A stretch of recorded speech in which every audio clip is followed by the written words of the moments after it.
Hey everyone, it's Cindy with Living Acts 29 Ministries. Thank you so much for joining me. Today I'm here to continue our year in the Word with the reading of 1 Corinthians chapter 7.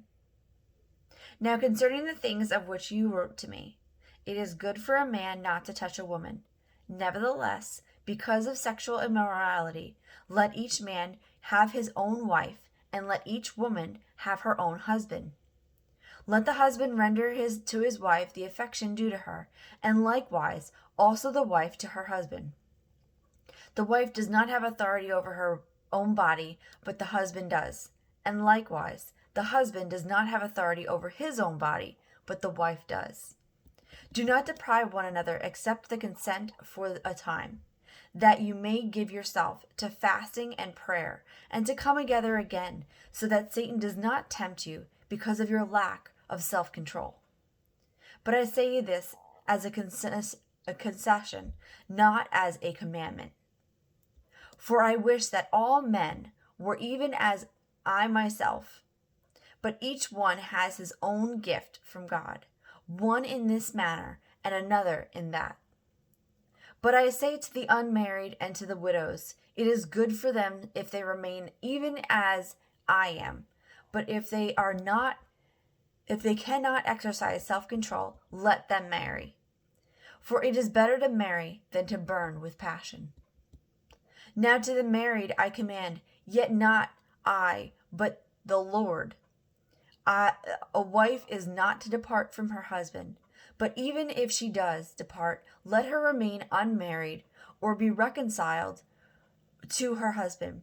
And a husband is not to divorce his wife. But to the rest, not the Lord, say, if any brother has a wife who does not believe, and she is willing to live with him, let him not divorce her.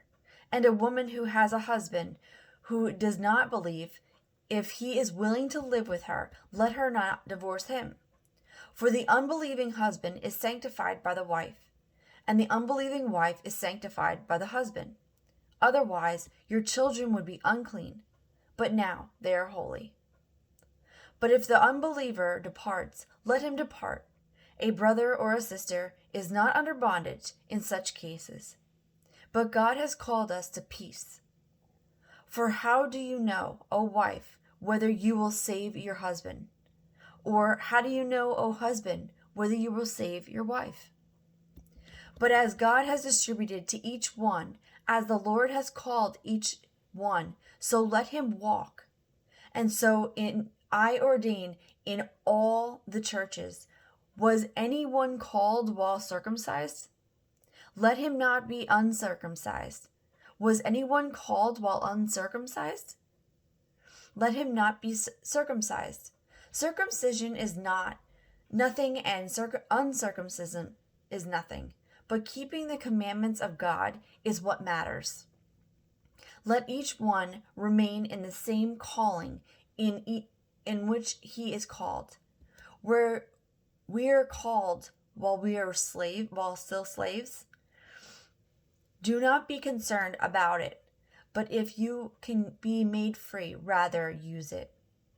For he who is called in the Lord while in a slave is Lord's freedom. Likewise, he who is called while free is Christ's slave. You were bought at a price. Do not become a slave of men. Brethren, let each one remain with God in the state in which he was called. Now concerning virgins, I have no commandment from the Lord, yet I give judgment as one, whom the Lord in his mercy has made trustworthy. I suppose, therefore, that this is good because of the present distress, that it is good for a man to remain as he is. Are you bound to a wife? Do you not seek to be loosed? Are you loosed from a wife? Do you not seek a wife? But even if you do marry, you have not sinned. If a virgin marries, she has not sinned. Nevertheless, such will have trouble in the flesh, but I would spare you. But this I say, Brethren, the time is short, so that from now on, even those who have wives should be as though they had none, those who weep as though they did not weep, those who rejoice as though they did not rejoice, those who buy as though they do not possess, and those who use this world as not misusing it. For the form of this world is passing away. But I want you to be without care. He who is unmarried cares for the things of the Lord, how he may please the Lord.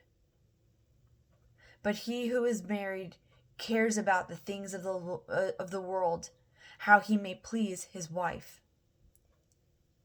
There is difference between a wife and a virgin. The unmarried woman cares about the things of the Lord, that she may be holy, both in body and in spirit. But she who is married cares about the things of the world, how she may please her husband. And this I say to your own profit, not that I may be put on a leash, but for what is proper, and that you may serve the Lord without distraction.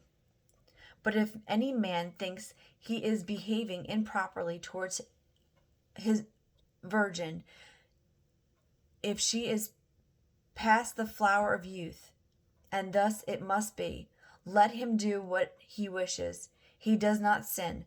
Let them marry.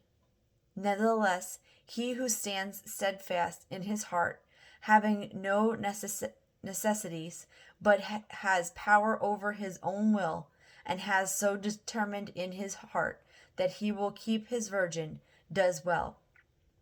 So then he who gives his own in marriage does well, but he who does not give her in marriage does better. A wife is bound by law as long as her husband lives.